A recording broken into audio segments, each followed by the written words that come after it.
জি, আজকে আমরা যা দেখতে পারতাছি ওনারা এই যেমন আপনাদের সৌদি আরবের কথাই বলেন, সৌদি আরব সারাদিন গান বাজনা নিয়ে ব্যস্ত তারা। তার বাদে এই দুবাই আছে ব্যস্ত, তারা খাবার হাজার হাজার খাবার প্রতিদিন খাইয়া ফালাই দিতেছে। কিন্তু আমাদের ফিলিস্তিন দেখতেছেন কি অবস্থা, না খাইয়া সবাই অস্থিরতার ভিতরে একটু খাবারের জন্য কি হাহাকার করতেছে তারা।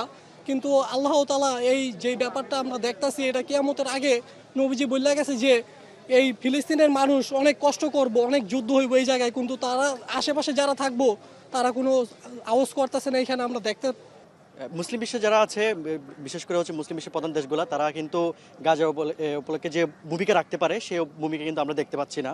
উল্লেখযোগ্য যে ভূমিকাগুলো করতে পারে সৌদি আরব, কাতার, তারপরে হচ্ছে গিয়ে বাহরাইন, দুবাই থেকে শুরু করে মুসলিম বিশ্বের গাজা কিন্তু যে সমস্যার সমাধান করা দরকার তারা কিন্তু সেটা করছে না।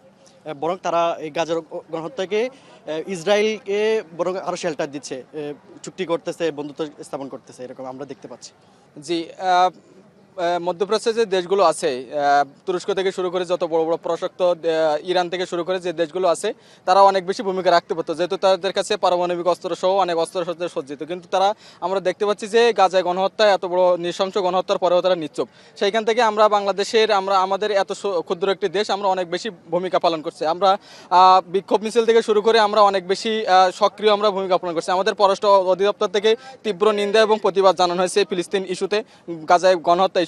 এবং তার পরবর্তীতে আমরা আজকের এই মার্চ ফর গাজা, এই যে এত বড় ঐতিহাসিক একটা গণজমায়েত, যেটা হচ্ছে মানে বিশ্বের ভিতরে সবথেকে বড় গণজমায়েত হবে বলে আমরা বিশ্বাস করি। এবং এখান থেকে আমরা জানাতে চাই যে আমরা ফিলিস্তিন সহ বিশ্ব মানবতার যে মুসলিম জনগোষ্ঠী আছে তাদেরকে আমরা পক্ষে আছি।